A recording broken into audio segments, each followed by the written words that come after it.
try to loop them in. So Evan, mic's yours. And again, thank you so much for doing this. Yeah, thanks again for having me once again. Yeah, so like you said, I've been in digital marketing and e-commerce since the late 1990s. I had a free auction site in the late 90s, early 2000s. Then I joined a startup in the healthcare space that became successful. I left there in 2007 and started my agency. And so I've been doing the agency thing and the consulting thing for 16 years. Worked with over 350 companies in B2C and B2B. And also have a software now, a SaaS software. So I'm enjoying growing that. So yeah, that's pretty much the background. And yeah, glad to talk about any of these topics. Okay, awesome. And again, I don't know if you wanted to walk through the slide deck, or we can just run through just commentary or whatever you feel Yeah, like. let's just talk in general first, and Okay. then we'll reference the slides if that's the thing to do. Okay, perfect. I guess the first and foremost kind of question on everybody's minds is, we started 23 on kind of a tough note, I would say. Market is doing much better than probably some of the ad companies are doing, as in stock market is doing a lot better than what some of the ad companies might be doing. So just at a high level, maybe just talk about how have kind of 2023 plans trended overall, like coming into 23, what were you thinking with regards to your client spend? And then I'll talk about where are you right now? Yeah, well, with my clients, it's always about, onward and upward kind of thing. I don't pay too much attention to market trends, and we're always combating a slowdown, whether it's slow or not. My approach is always combating the slowdown, combating seasonality, making sure that peak times are as peak as possible and the slow times are as busy as possible, which ensures that the peak times do what they should. So, my strategies and my philosophies are grounded in what I know works and what I've done over the years to make things work with different companies I've worked with. But in general, there is some, sentiment out there, CMO sentiment that, the ad markets are soft and, buying behavior isn't that great. There is some evidence that the CMOs perceive the ad market as being kind of weak, and the budgets are being reduced. So that's just, and that's big brands, mostly big brands. But what I would say there is that, there's more ad options than ever, and it's about making them work effectively. So it's, like I said, never at the mercy of market conditions, but make the traffic convert better, run more effective advertising campaigns, more effective creatives, ad units, and work on honing the conversion rate of the traffic. And you won't have to worry about any of these market conditions. Of course, you're at the mercy of the costs on the ad platforms. I just saw some data that year over year, Facebook and Instagram CPMs are down about 25% year over year this, first quarter of 2023. So that's good. And of course, they're, reducing their rates to get more spending. The lower the rates, the better the results will be, and therefore the spend will come back. So that's a pretty easy, thing to see is going on there.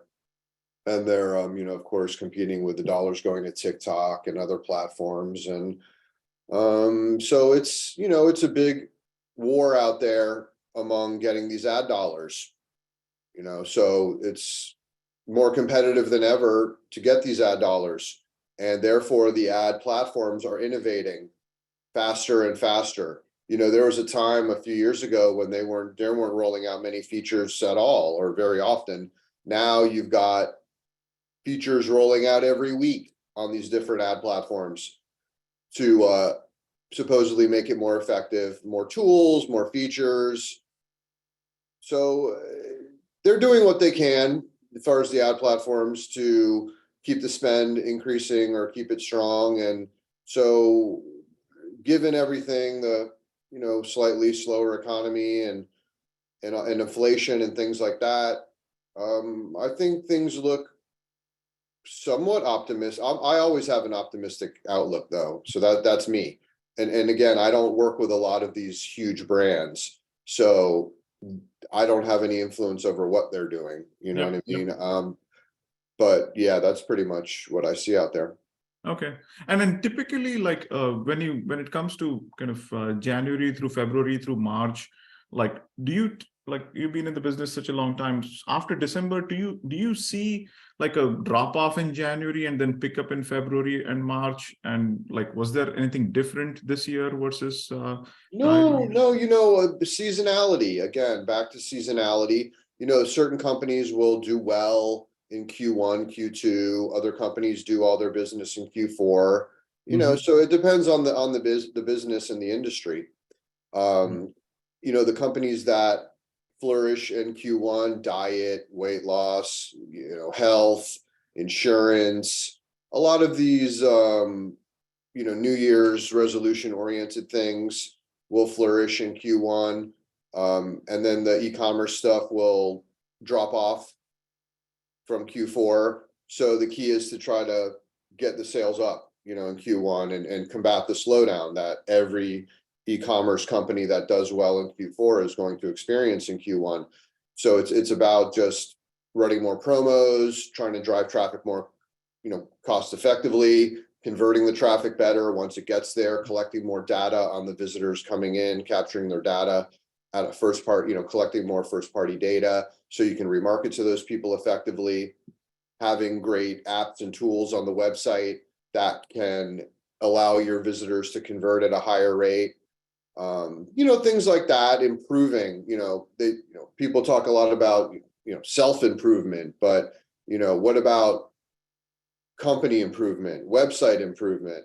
There always has to be a underlying sentiment of what can we do to make this better and more effective, as far as the website, the ads, the ad campaigns, everything going on in digital marketing. And then what happens when the people hit the website, and then what happens when they leave the website? Remarketing, retargeting, email, display, SMS, push, utilizing all the channels, all of the remarketing options. Mhm. That's one of the things I preach out there, is just maximizing all your remarketing and your retargeting strategies and making sure they're done. A lot of companies overspend on their retargeting. They put too high daily budgets on their retargeting, and the people see the ads 50 times a day, and it has a negative effect. So just controlling the budgets on the retargeting and remarketing campaigns, increasing them over time, but starting them at low. That's been one of my mantras recently, is starting your retargeting campaigns at a lowish daily budget and increasing it over time. A lot of companies make that mistake. They spend too much on the retargeting campaigns and it doesn't have return. So Mhm. they're like, why didn't this work? So just maximizing all the remarketing and retargeting, using automation as much as possible. Things like that are going to allow companies to squeeze as much out of their ad dollars as possible and the traffic they're receiving. And over time, if you do that, you'll be able to increase budgets on the platforms Yep. because you're squeezing more revenue out of the traffic. Okay. Okay. Cool. Cool. Yeah. Just a random question, because we had this in Silicon Valley. Like, any of your clients kind of saw any um, impact from Silicon Valley Bank or any of the banking issues that we saw No, in no March? one I no one I know, but I'm in, I'm over here in Florida, and I only have exposure to certain companies and Mhm. certain connections on LinkedIn. They were talking about it for a couple weeks and then it just went away. Okay. So Okay. I don't some companies that I do work with, that are California based, usually we're banking there. I didn't see any. Some sent out a couple notices, Mhm. things of that nature, but nothing impacting anything that I've noticed. Okay. So I guess also when it comes to April trends or April outlook as such, you don't see any specific change in the way people are thinking, or are they now thinking more positively or less positively as compared to what they were earlier? Well, I don't think much has changed, Q1 to now. It's still sentiment, I would say it's flat across the board, but my outlook isn't, mine is always optimistically being a digital marketer and making it effective and, facilitating growth. So to me, these market conditions don't really matter too much, because when a campaign isn't performing, there, steps need to be taken, change the ad creative, use, user generated content, influencer generated content, increasing the user generated content into the ad campaigns is the way to go. But of course, you can only do that on certain platforms. But where you can do it, top of the funnel as well as retargeting, user generated content and influencer style videos is where it's at as far as ad effectiveness. But there are campaigns where the static image ads work as well as the videos. It depends what it is, but definitely the trend in getting cost effective traffic through social is through these types of videos, Instagram Reels and Stories, TikTok. That's where these videos really shine. Okay, awesome. I guess I'm just going to go through like my standard checklist of well, actually one question relevant to the topic that we're discussing right now. In terms of I guess this is just a more high level question I got in an email.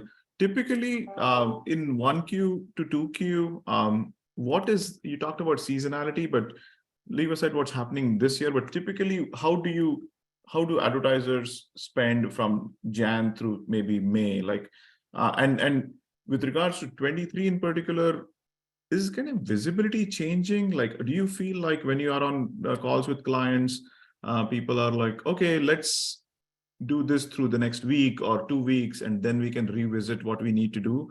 So I guess two questions. One is typically Jan through May, what is the cadence? Like, when does it start to pick up and when does it kind of fall? And in terms of visibility this year, is it, are you feeling more spookiness or kind of meh? It's kind of No, I really don't. Okay. I don't buy into it. Consumer behavior is improving, sentiment is improving. I just saw a statistic that Yep. the effective inflation is waning on consumer buying behavior. So that's going to help sales.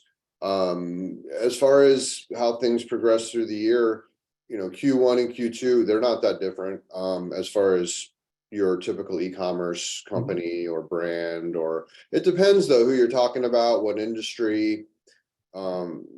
Again, some companies flourish in certain parts of the year, some, they struggle all year, and then at the end of the year they boom.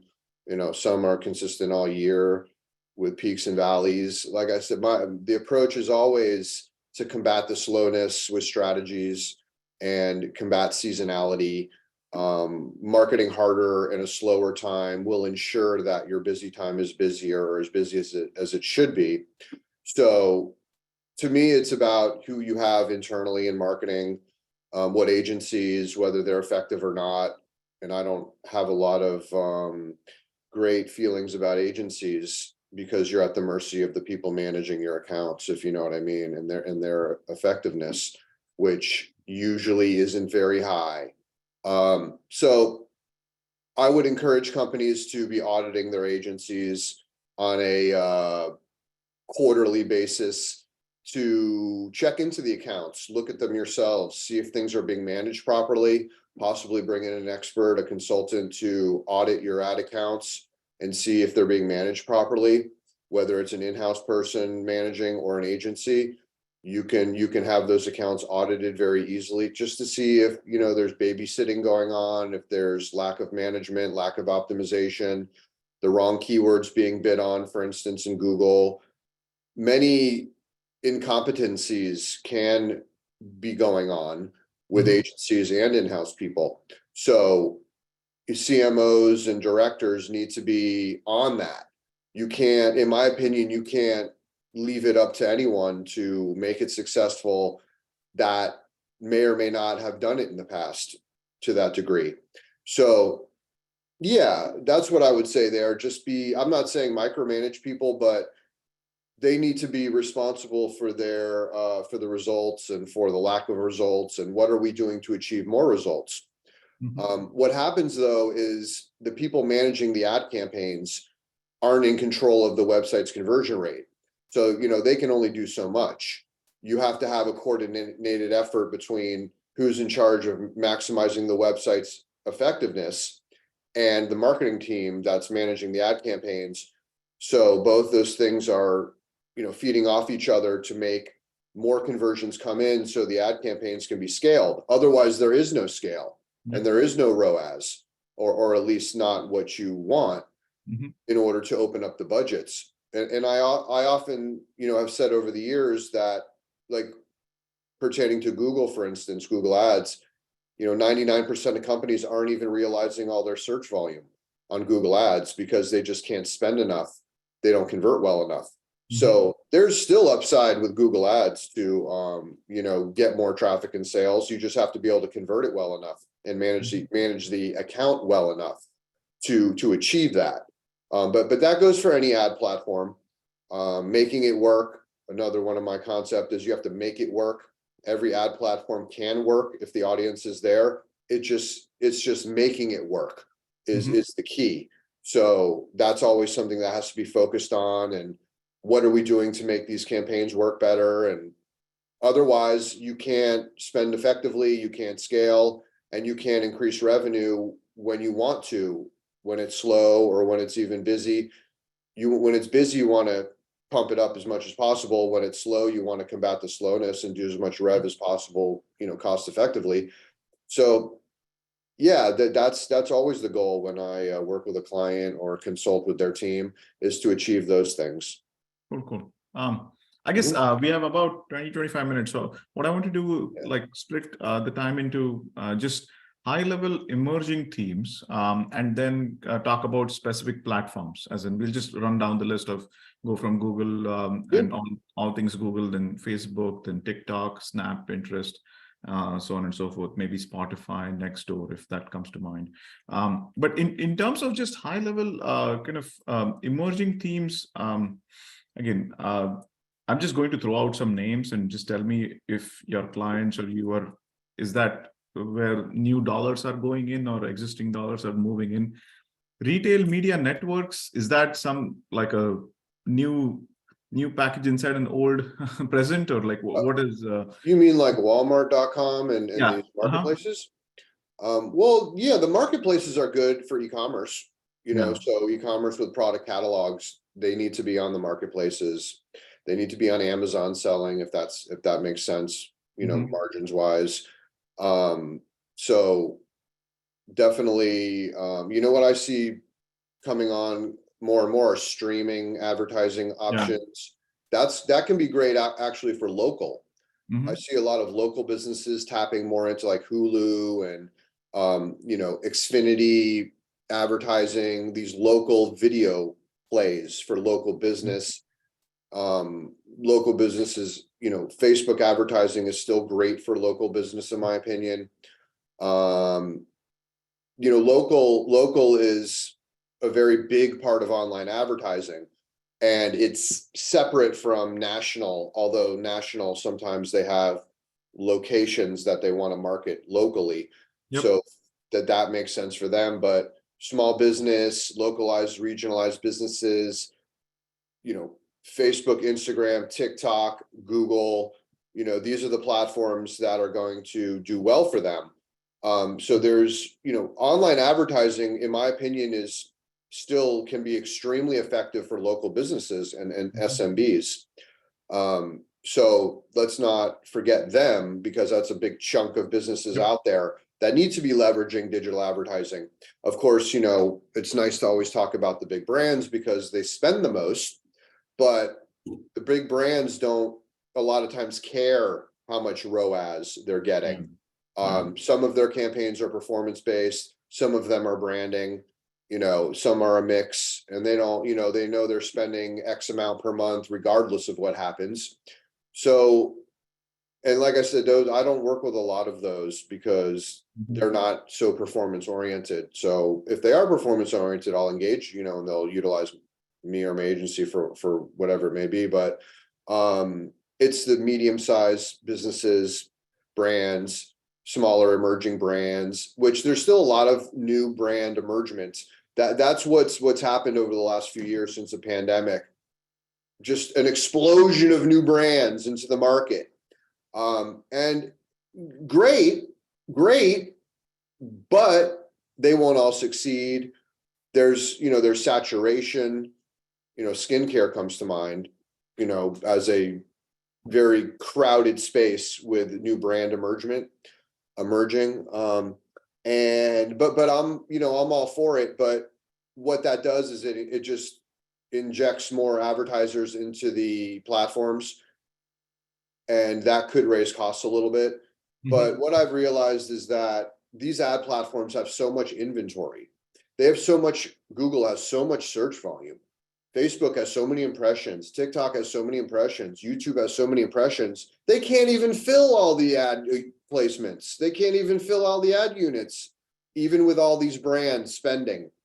So I still think there's upside potential for new brands to come in and do something, profound, with the right strategies, the right conversion rate, the right branding. You need it all these days as emerging. I guess in D2C terms brand. of sorry to interrupt. Like in terms of another theme, are you seeing like audio streaming as something that like podcasts and like places like Spotify or even other places, does that show up more or less in your conversations? Not in mine, because I feel like the brands that would advertise on Spotify are big, because they have additional budget that might not be performance driven. But platforms like Spotify and other podcast advertising is growing every year because there's more podcasts and more listeners. So, but it's only for certain things, certain industries. Podcasts can be great for B2B, B2B, if you want to target, 100,000 listeners in a certain B2B audience, that's a great way to do it. LinkedIn ads is another great way to do it, but B2B podcasts is another great way to reach audiences. And it should be cost effective, because with B2B, the deals are bigger. The revenue plays are bigger than a D2C. So you only need one client to make the ad campaign work, if you're getting thousands of dollars out of them. So different metrics, different, B2B has a different approach than direct to consumer or B2C. Okay. So, but over the years, B2B has grown. There's more advertising options there. There's more people in it. SaaS is big. Software as a service. SaaS is big these days, and growing with the AI. Injection of AI into the mix. Softwares are continuing to explode. Softwares were exploding already. Now with AI in the mix, they're exploding even more. My question is whether the market can sustain all of these tools. There's literally hundreds of tools being launched every week in that space.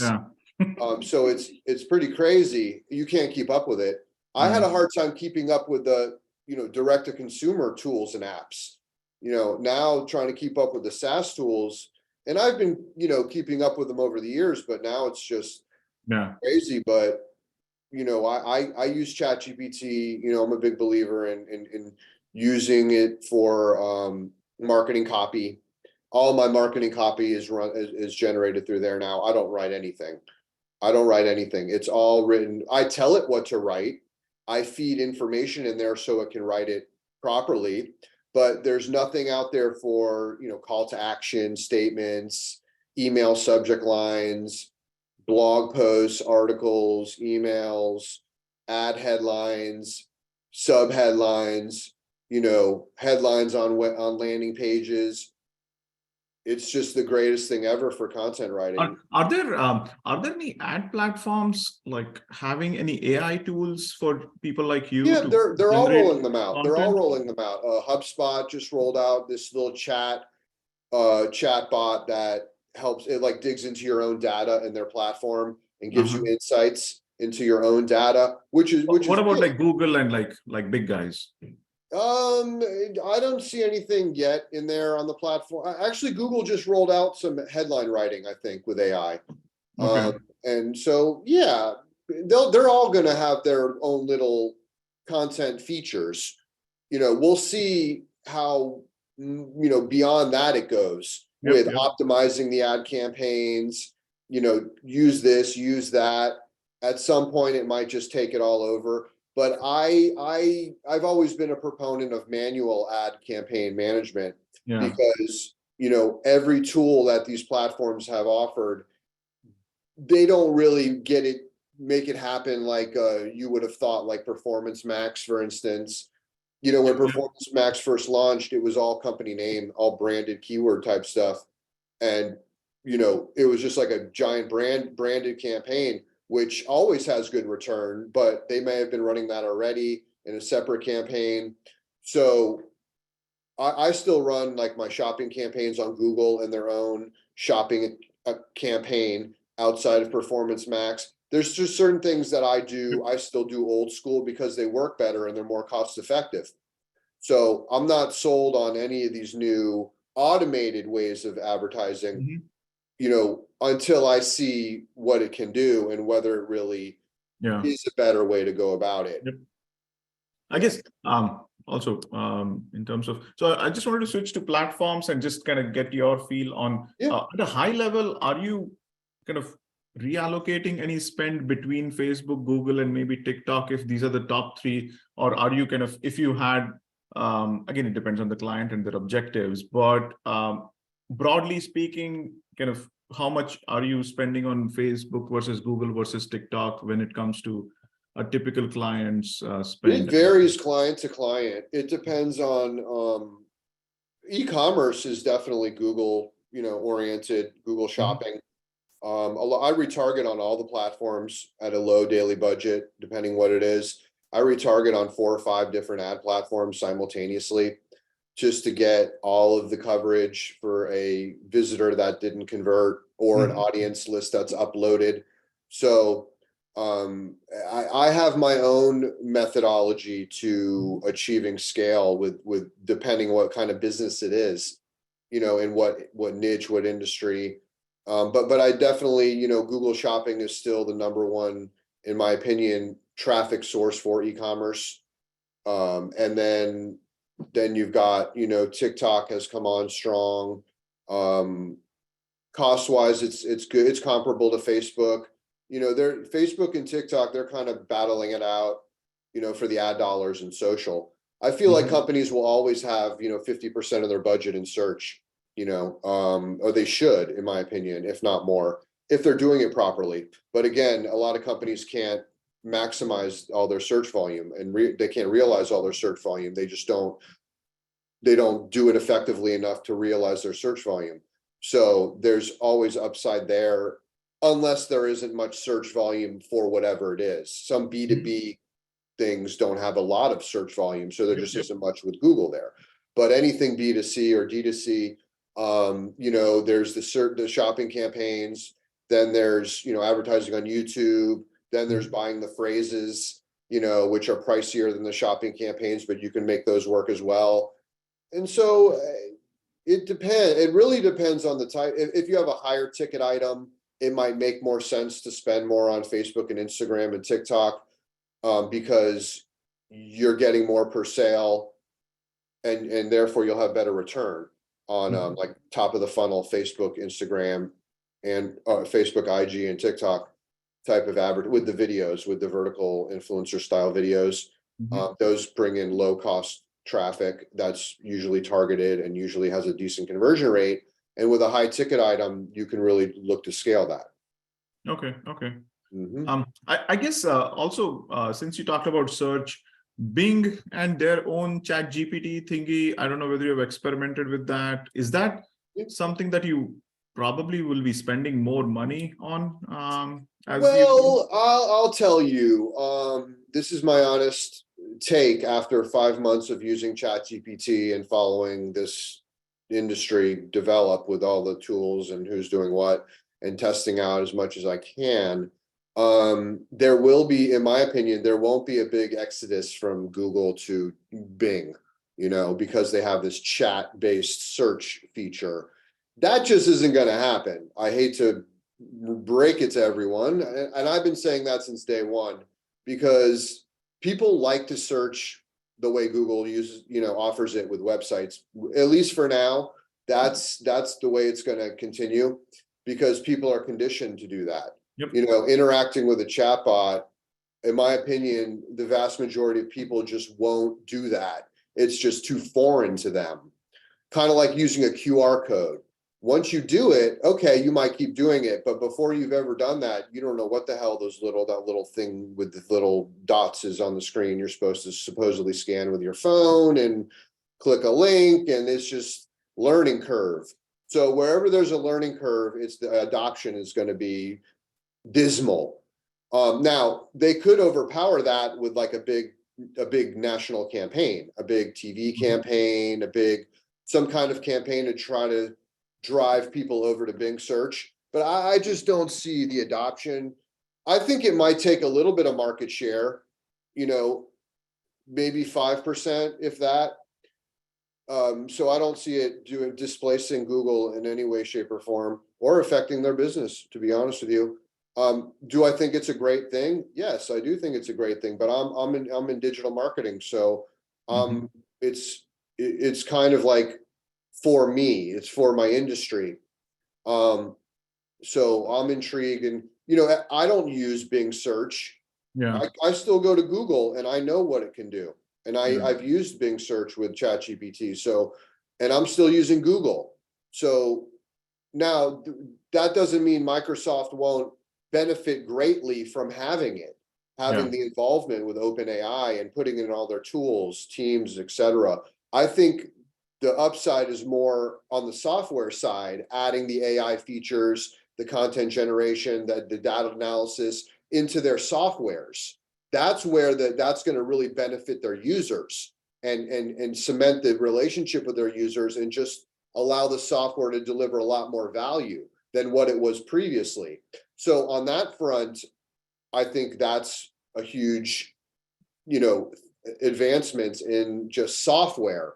So therefore, those companies will benefit from that, even if Bing isn't going to take any market share or much market share away from Google. That's kind of, they didn't do this for that, in my opinion. If they did, they're dummies. They might have thought it would be an indirect benefit, but I just don't see it happening myself. So, but I believe in, this AI revolution. I believe in it wholeheartedly, that it's going to be a revolution.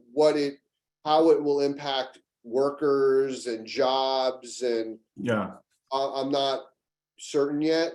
I don't think it's going to replace like a ton of jobs. I think people will have to learn to use the tools. If you don't know how to use the tools, then maybe you won't be relevant anymore, because the tools are so valuable, just on the content generation and data analysis, and it blows away what a human can do themselves. I guess, so, sorry, in terms of, so maybe I'll ask you the same question in 6 months. So advertisers are not intrigued with like, hey, by the way, can we start buying ads on Bing search, or is this like?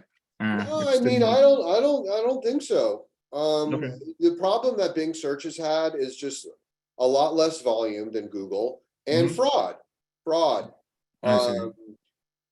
It doesn't happen in every niche, in every keyword, but high volume keywords can get abused by fraudsters out there that are syndicating the Bing PPC feed, the click feed, and they're able to generate invalid clicks that you get charged for, and you can fight, but you may or may not get any credits back.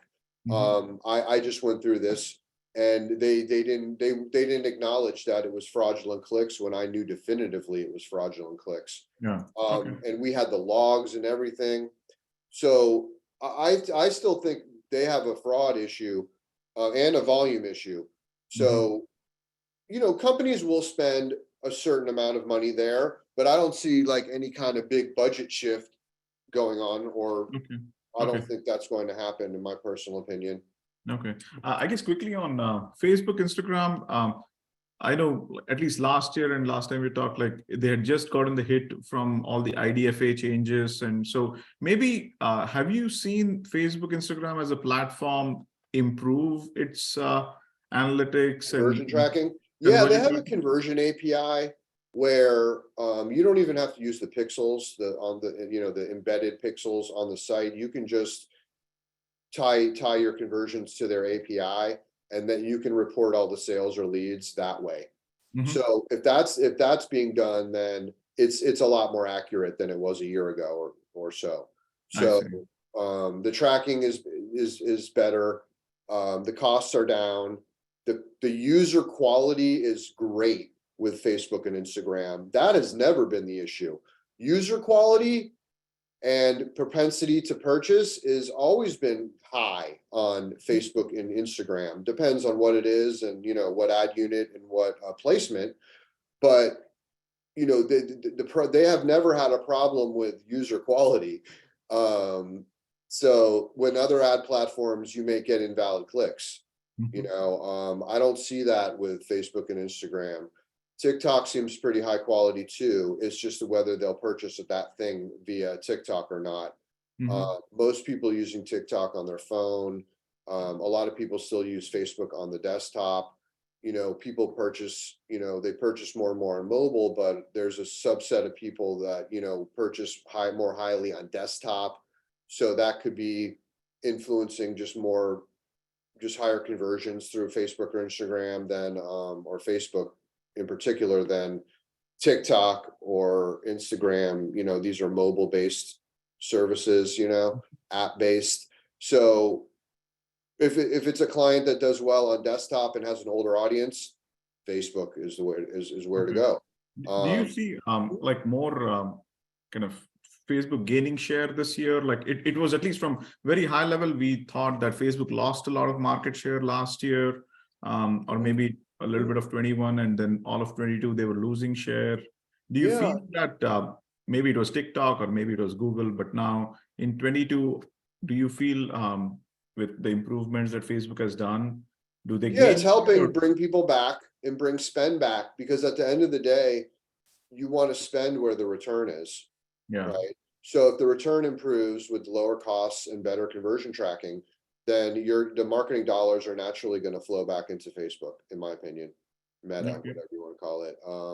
And there's only so much money in the budget to divide up among the ad platforms. They're going to be looking every quarter, what did this ad platform do? What did this one do? What was the return?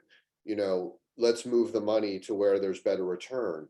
So return is where it should drive the budget decisions. It doesn't always drive the budget decisions because some companies are clueless and they just, spend what they think they should be spending on these different platforms, percentage of budget wise. But really, the return should be dictating where the money is being divided up and going, in my opinion. That's deliberate, methodical, performance-based digital advertising. It doesn't always go down like that, but I think over time, Google's costs aren't that bad. I see a lot of people posting online about Google's costs have gone up, and they're not. They're very reasonable. You can get shopping traffic for 50 cents a click. Between 50 cents and $1 a click. You can't argue with that. You can get some keyword phrases for $1, $2 a click, sometimes less, depending niche, more competitive niches, you're going to be spending more. But for instance, I have like a jewelry client, like luxury watches. That's a pretty competitive niche, but we Yep. get clicks anywhere $1 and $1 to $2 on competitive keywords. So the pricing isn't that bad on Google. It should be able to be made to work. What happens with Google is their account reps, push tools and features that may get the account to spend more, and the return might not be there with the increased spend. So you always have to watch their suggestions. I always listen to these rep suggestions just to see what the new features are. And I might give it a couple day trial or a week trial as far as trying something they're suggesting, but I never let it go much further than that if the Mhm. return isn't there. If the return isn't there, I just pull the plug and go back to the way I was doing it previously that was working and just try to optimize that better. So yeah, it's still tough to manage on these Yep, platforms. yep, yep. It's never it's over time there's more features, more you know intricacies, more ad units. So you really have to stay on the cutting edge of the ad platforms to manage them effectively. And then, of course, have a well converting, ever improving website that can convert more traffic and capture more data on the traffic over time. And that's how you make the ad platforms work properly. Yeah, Yeah. yeah. I guess in interest of time, quick words on Snap or Pinterest. Like, where do you see in your kind of waterfall of? Yeah, no one I know of is advertising with Snap, but I don't have any clients with that demographic as Okay, their okay, audience. That's a younger demo, it's a teenage demo. Plenty of companies will be spending there because they want that demo. Whether it produces revenue or not, they're going to get ad dollars over time because it's still, they still use it. It's still got a lot of users, and those brands want those users to see their ads. So, but I don't really have any clients that market to that audience demo. So I can't really speak on that. As far as Pinterest, I love Pinterest for retargeting. Top of the funnel is tougher though, because of the cost. And if it doesn't convert well enough, then it doesn't have return. I see. But I love it in the retargeting layer. It's one of 5 or 6 different platforms I use in the retargeting layer. And it will convert and have ROAS in the retargeting layer.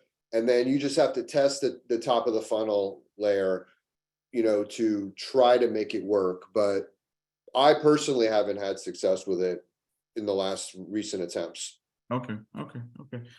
as far as top of the funnel goes. Okay. I guess one question I got via email is, do you see, do you expect clients in 2Q to spend more than 1Q? Like, does that typically happen? Or you said flat 1Q to 2Q. Is that not? Yeah, I mean, they might elevate it a little bit the second quarter. There isn't much difference Q1 to Q2 as far as seasonality. You're in winter in Q1 and then you're coming out of that in Q2. So there's seasonal differences.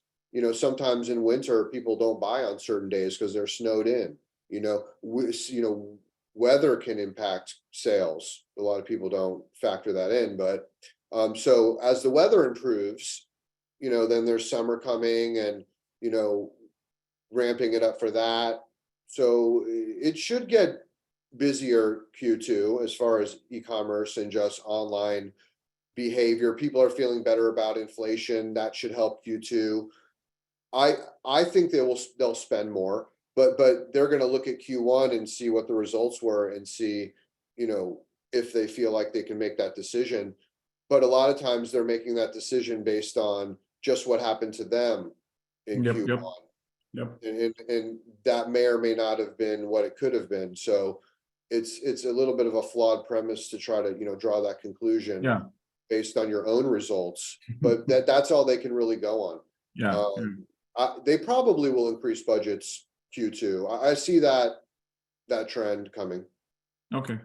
And just rapid fire, a couple of questions. Like, Yeah. if you had to choose, as of right now, best platform to spend highest amount of money, is that Google or Facebook? Depends what it is. If there's a lot of search volume and it's not too competitive or too pricey, Google, of course. If it's Yeah. e-commerce, definitely Google. But it depends again how competitive it is, how pricey everything is on there. Every niche is a different price point. So, Okay. but if it's e-commerce and you can tap into Google Shopping, there's nothing like Google Shopping out there for e-commerce outside of Amazon that brings in the results cost effectively. So that has to be maximized. And then they have other ad options, of course. But yeah, I would say, Google's still number one, Google Ads, Facebook, IG. I put TikTok number 3. Those are the top 3 right there. Okay. Anything else is just testing and trying to make it work. Then, your retargeting layer, I'll call that a channel. So that should be number 4. And your retargeting layer is multiple platforms at a low daily spend on each platform. So those are the top 4, in my opinion, that as far as Okay. digital advertising goes. Do any of your clients worry about TikTok getting banned? Does that come up in any conversations, or are they like, Not really. They're just too busy to worry about it, dude. If it happens, it'll hurt a little bit. It'll hurt a lot of things. It'll hurt the creators. It'll hurt the advertisers. They'll move their money other places where it'll be spent effectively. I'm not worried about that. I'm more worried about shutting down a very busy app. The busiest app, the best and busiest app as far as apps go. I have my own concerns about the kind of content that can appear on there, of course.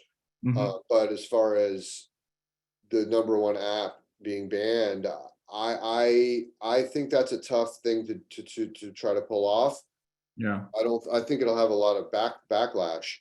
So we'll have to see. We'll have to see Okay. about that. I don't think anyone's worried about it though, because the advertising dollars, those users will go to other platforms and the dollars will go there too. Okay. Okay. And probably those go to Instagram first, maybe Snap second. Facebook, Instagram, Google, the usual suspects, the top Yeah. ones. Okay. Wherever the users are going, maybe they'll go to YouTube Shorts. Maybe they'll go to YouTube a little more. Maybe these people will, they'll focus on Instagram, they'll focus on their YouTube Yep. to grow the audience, and to put out the content. So that's where the dollars will go, back to Meta and Google, Alphabet. Okay. So, and that's probably why they want it to see that happen. Because that would make their shares go up a lot, I'm quite sure. But again, I give it, I don't know, I give it maybe a 50-50 chance of being banned. I don't know. I personally don't think it would be a good idea, but that's just my opinion. Okay. Okay. Cool. Cool. Again, we are a few minutes over, but I wanted to be careful of your time and everybody else's time. And it's Well, good to the hear. only thing, one of the things that, needs to be touched on is just influencers. Oh And yeah, yeah, yeah. content creators, affiliate marketing. Affiliate marketing is really growing still. It's something that grows annually. It's an industry that grows annually. And tapping into influencers as affiliates, which is tough, but a lot of companies are doing that. Brands partnering with influencers and content creators is a massive trend that will continue to boom, even if it doesn't bring in a lot of ROAS. I see. You know what I mean? Because the companies like the third parties repping their products and making videos about their products and services. It's very effective for local.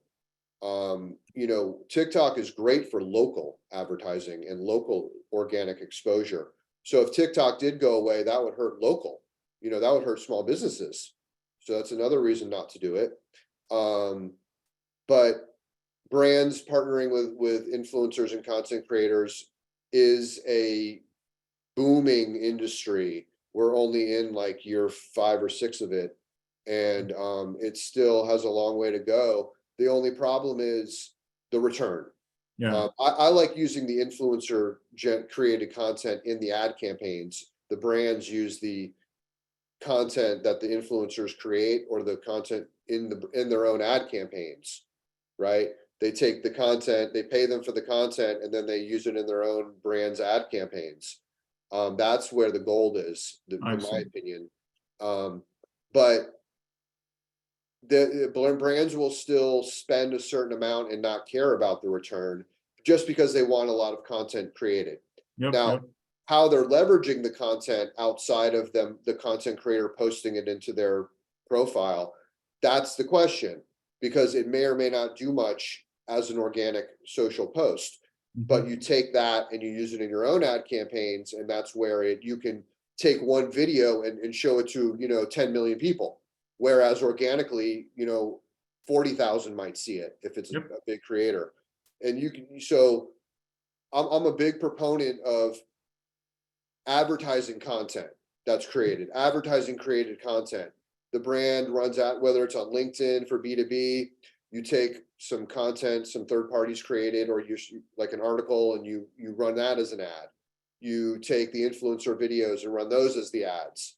And then you can really blow up the video. You can really expose it to the whole audience, and you can have multiple, imagine having, 10 influencer videos running simultaneously to the same audience. Mhm. So you're never seeing the same person saying how great the product is. Things like that. Yeah. That's where the industry has been going and needs to go even harder in that direction if they want to get the conversion rate up. Because those videos are like pre-selling the product or service. Whenever you can pre-sell something in the ad or on the landing page, it always converts better when you can pre-sell something. So the whole concept, those videos really, address the pre-selling aspect that's so vital, can be so important to influencing conversions. It's like a review, a testimonial, a reinforcement of how great the product is. Word of mouth marketing married with influencer marketing is where it's at. So I'd like to see more companies going harder and devoting more budgets to having the content created that they can then use in their own ad campaigns to make them more effective. I see that's a very interesting point. We'll need to follow up with you on that. I guess Yeah. If you're going to be doing more of influencer marketing and affiliate marketing, would you be taking out dollars from someplace, or is this something that you feel people are now realizing how it could be done? Well, that's an interesting point, because I tell companies, don't be cheap with your affiliate program. I see. Invest in your affiliate program, but the dollars have to be spent wisely. You Mhm. have to bring in like affiliate recruiters or I see. experts that can bring on the right bring on the right affiliates that can actually bring incremental sales, meaning sales beyond what you would have already had on your website. Because there are certain types of affiliates that capitalize on the website's inherent traffic. Yep. I won't name names, but a lot of the big ones actually function like that. So, but it's about going beyond that and bringing on hundreds, if not thousands, of third parties that have the audience that you want to hit, and you pay them, 20% of the sale that they refer. So, but cultivating a thing like that isn't easy, but I am committed to, and I do believe in budgeting for that and having people on the outreach, finding those creators and influencers and bloggers that you can recruit as an affiliate and pay them on a commission basis, or Mhm. a hybrid, which is a small flat fee plus a commission. Sometimes you got to throw money at them to get them to engage. In fact, I've done things like just paying people to sign up as an affiliate that I knew were capable of something. Here's a $500 bonus just for signing up as an affiliate. Mhm. And then we're going to pay you 20% of the sales. So, I see. sometimes you got to budget for that. And when you say, should you budget to grow your affiliates? Yes, you should. If the money's going to be spent productively, you should. And that's one great way to do it. And even if the influencer doesn't drive revenue, you can still take their content and run it in your own ad campaigns, and you're never really going to lose Hmm. if you utilize their content in that way. And then if they generate sales as a third party affiliate / influencer, wonderful, great. That's what you want to have happen. It's just a question as if it will and to what degree. Every one of them is different, and they all need to be worked with personally and build a relationship. Once you build a relationship with your affiliates and your influencers, you can then expect to get revenue out of them over time as they do more for you, and it becomes a beautiful relationship. And then hopefully they're making money. If they're making money, they're going to be a happy affiliate. And if they're not, they won't. So very important to convert the affiliate referred traffic with different strategies, that we've talked about. But yeah, again, conversion rate is everything. And even your affiliates are, living and dying based on your conversion rate, and your influencers, the conversion rate. So companies want all these great channels to be performing, but their conversion rate is really the most important thing controlling it all.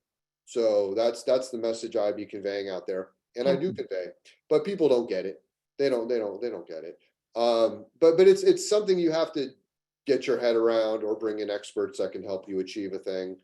and focus on the conversion rate. I have a saying, I say, every marketing meeting, the first question should be, what are we doing this week or this month to increase our conversion rate? Yeah. Open that up in the marketing meeting and see what people say. If they don't have any ideas, you got the wrong people in there, Jack. So get some people with some ideas and then test them. Let's try this tool. Let's try this headline. Let's try this color button. Let's try this image. Many things let's improve the product page. Many areas but what happens with these companies, and then this is the last point I'll make, is they get so they lose objectivity when they work at the company. The in-house team, they lose objectivity, and they can't really look at their own website and see how it could improve. So a lot of times you do have to bring in a third party to look at what you're doing and say, listen, have you tried this? Have you tried that? And then you can get some ideas for what you can test and try. So it's not so easy to just increase the website's conversion rate. It's a process, and you have to have a methodology to achieving it. So, and not a lot of people have that. So seek those people. I happen to be one of them, but I'm sure there's a couple others out there, if that. And yeah, good stuff. Awesome. Cool. Thank you, sir. Again, this was fantastic. More questions on my mind, but we'll be back with follow-ups. And again, I'll take your word for the ChatGPT comment you made. I'll check with you in 6 months and see where we are at. Yes. Thank you, Evan, and thanks everyone for joining. And hope you learned a little bit in the last hour or so. Thank you for spending the time with us, and have a good rest of the day and rest of the week. Thanks, Evan. Okay. Thanks a lot. Bye.